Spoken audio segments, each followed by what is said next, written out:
अभी without wall support से जो जो प्रैक्टिस आसन किए थे हेड स्टैंड के लिए, तो हम वो कर रहे थे। अब हम हेड स्टैंड करेंगे विथ वॉल सपोर्ट के साथ, ठीक है। प्रॉपर अब कैसे जाना है, तो मैंने आपको पार्ट 1 में बताया था कैसे करना है।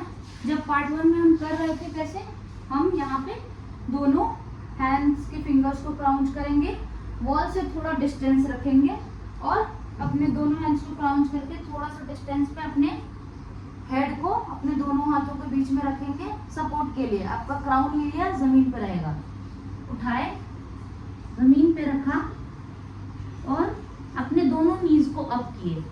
जब दोनों नीज अप करेंगे, ठीक है, उसके बाद हम अपने दोनों लेग्स को आगे ले जाएंगे।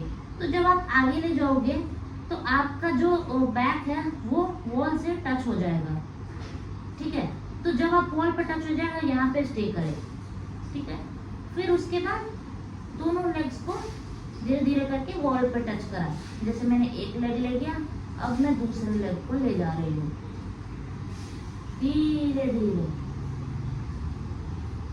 आपको वॉल से कुछ नहीं सपोर्ट छोड़ना है, हैंड को टाइट रखना। उसके बाद जब आप यहाँ कंफर्टेबल हो जाए तो दोनों लेग्स को अप कर देना है और यहाँ पे स्टे करना है, ठीक है।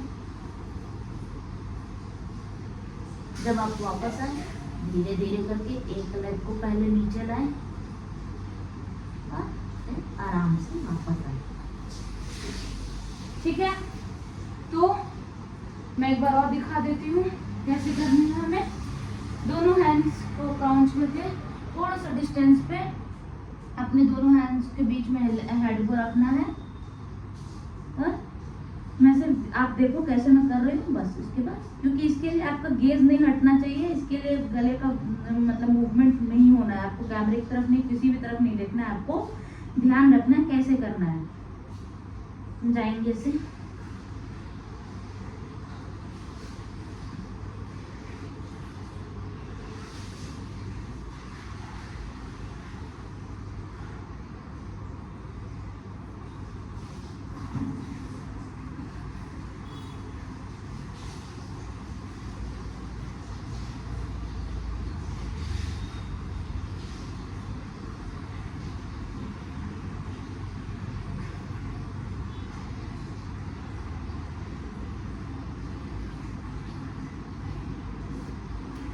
तो देखा आपने कैसे इजी है शीर्षासन।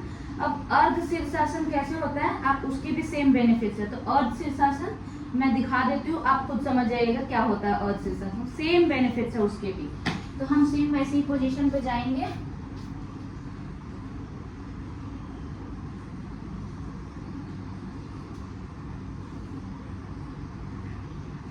वॉल पे टच करेंगे, बस यहाँ पे होल्ड, यहाँ पे होल्ड। ये आपके हो गए अर्ध शीर्षासन। फिर वापस आ जाए, ठीक है। तो ये है शीर्षासन करने के तरीके। ये वॉल असिस्टेड है। प्लीज डू नॉट ट्राई ऐसे। अगर आपका पास घर पे कोई सपोर्ट हो तो ही आप ट्राई करें, ऐसे आप ट्राई ना करें, ठीक है।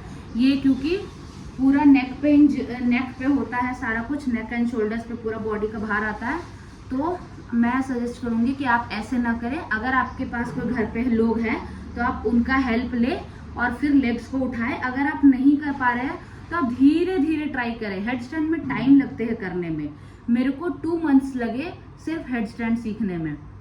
तो आपको भी ऐसे ही ट्राई करने होंगे। आप ऐसे ट्राई करते रहिएगा और जब आप कंफर्टेबल हो जाए आधे में, जो हाफ वाला लास्ट में मैंने दिखाया, जब आप उस पर कंफर्टेबल हो जाए फिर आप 1 leg at A time up करने की, स्ट्रेट करने की कोशिश करें और नीचे आने की भी कोशिश करें। कैसे मैंने बताया है, 1 लेग एट ए टाइम आपको नीचे आना। एक लेग आपको वॉल पे टच करने हैं और दूसरा लेग को नीचे लाना है। जब तक आप कंफर्टेबल ना हो जाए कि हाँ नीचे मेरे पैर जमीन पे आ गए हैं तो मैं दूसरा लेग ला सकूंगी, वरना नेक पे बहुत इंजरी आ जाएगा। तो आपको इंजरी से बचने के लिए ये सब चीज़ों का ध्यान रखना है। बाकी मैंने बता दिया है कि कौन कौन लोग ये सब नहीं कर सकते हैं। ग्लोकोमा जिनको है, जिनको स्ट्रेस एंजाइटी डिप्रेशन की प्रॉब्लम है, वो ना करे। बैक में इंजरीज है, शोल्डर इंजरीज है, नेक में इंजरीज है, नहीं करे ये सब।